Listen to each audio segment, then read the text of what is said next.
Hello दोस्तों, हम आपके लिए लेकर आए हैं पाकिस्तानी मीडिया का एक और लेटेस्ट वीडियो। दोस्तों, पाकिस्तान इंडियन नेवी की ताकत से जितना डरता है, इस बात से हम सब वाकिफ़ हैं। और इसकी ताज़ा मिसाल देखने को मिल रही है कि इंडियन नेवी की 6 शिप्स अपने 800 जवानों के साथ 4 दिन के लिए श्रीलंका पहुंची हैं।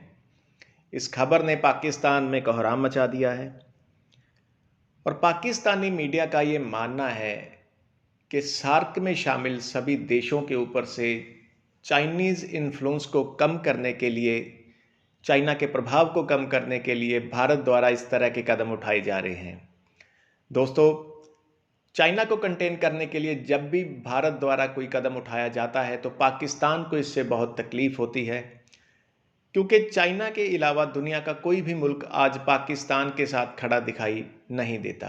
दोस्तों, इस मुद्दे पर हो रही चर्चा का ये वीडियो आखिर तक देखें और प्लीज हमारे चैनल को सब्सक्राइब करना ना भूलें। जय हिंद, जय भारत। तारीख में पहली दफा ये हुआ है कि इतने बड़े पैमाने पे तकरीबन 6 शिप्स जो हैं, 6 जो नेवल शिप्स हैं इंडिया की, वो श्रीलंका पहुंची हैं और 4 दिन के लिए पहुंची हैं।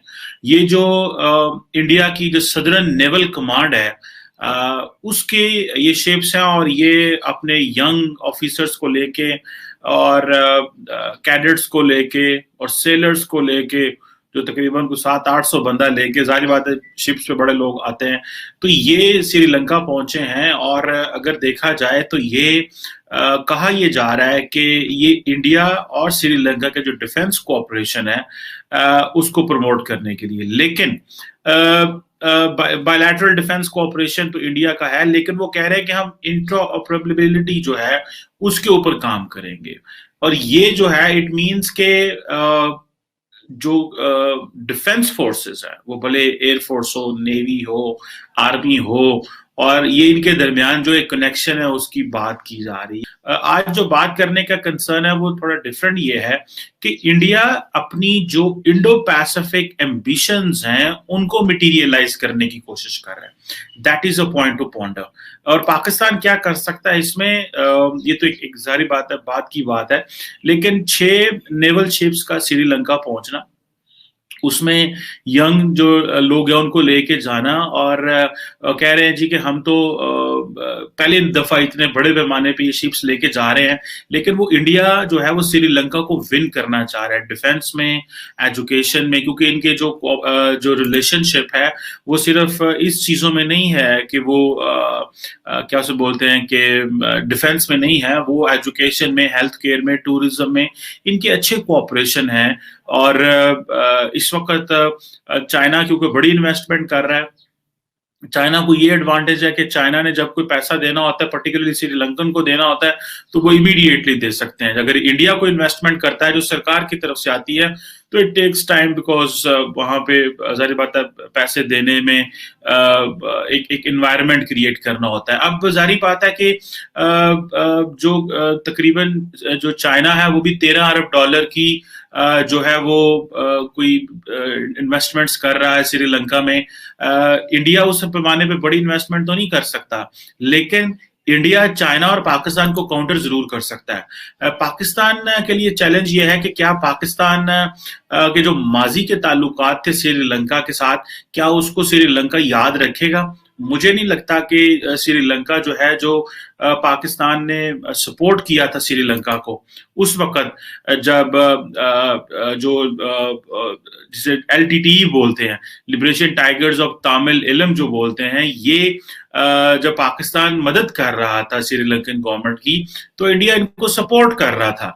और ये अब देखना यह है कि पाकिस्तान यहाँ पे आके क्या कर सकता है, पाकिस्तान के पास क्या चॉइसेस रह जाती हैं। श्रीलंका के साथ वो जो इंडो पैसिफिक फ्रेमवर्क है उसके तहत इंडिया काम कर रहा है, और इंडिया ये समझता है कि श्रीलंका एक वल्नरेबल प्लेस है टू इन्वेस्ट। वल्नरेबल प्लेस क्यों? कि वहां पे कारोबार की स्पेस मौजूद है, एक चीज। दूसरा ये कि जैसे मैंने कहा कि इंडो पैसिफिक फ्रेमवर्क में, तीसरा वो चाइना के एंगल से समझते हैं कि हमें इक्वलाइज करना है। ये इंडियन फॉरेन पॉलिसी में दोस्तों ये एक चीज over the period of time emerge होती नजर आ रही है और वो ये है कि वो बताते नहीं है, वो ओपनली चाइना को चैलेंज नहीं करते, लेकिन वो अपनी सॉफ्ट पावर के जरिए, अपने डिफेंस के जरिए, अपने बायलैटरल कोऑपरेशन के जरिए, अपनी किसी ना किसी स्ट्रेंथ के जरिए, वो जो ऐसे ममालिक जहां पे चीन का बहुत ज्यादा इन्फ्लुएंस है या इन्फ्लुएंस हो सकता है, उनको वो कहीं ना कहीं न्यूट्रलाइज करने की कोशिश करते हैं। कर नहीं पाएंगे, it will take them a lot of time, because China का पॉलिटिकल सिस्टम और है, इंडिया का पॉलिटिकल सिस्टम और है।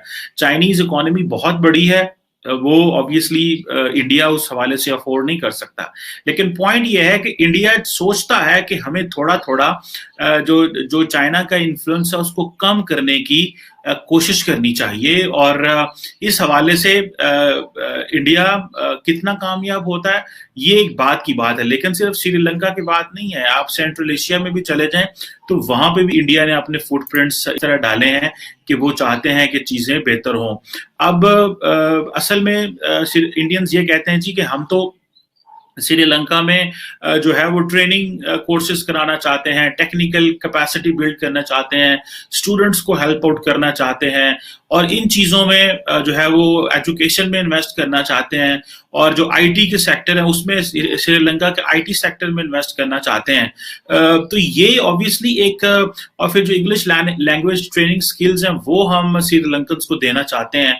फिर फार्मास्यूटिकल, क्योंकि इंडिया ने over the period of time ये जो अपना ये जो वैक्सीन मैन्युफैक्चरिंग में अपना नाम कमाया है, और इंडिया को कहा जाता है I think the vaccine hub of the world कहा जाता है, या vaccine capital of the world कहा जाता है। तो ये जो फार्मास्यूटिकल मैन्युफैक्चरिंग में ये they wants to assist Sri Lanka. तो ये एक तो इंडिया अपना सार्क जो ममालिक थे उनको सिक्योर कर रहा है, चाइना के इन्फ्लुएंस को मैनेज करने की कोशिश कर रहा है, और दूसरा यह है कि आपको पता है कि Sri Lanka itself an island nation, so it's a very vulnerable from so many reasons.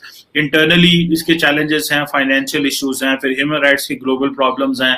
वो भी रिसेंटली भी आपको पता है कि जो श्रीलंका था उसने अवॉइड किया था ना, इंडिया ने अवॉइड किया था ना श्रीलंका के आई थिंक हक में वोट दिया था ना खिलाफ वोट दिया था, जब ग्लोबली इस हवाले से बात हो रही थी कि क्या श्रीलंका के ऊपर सैंक्शंस होने चाहिए या नहीं।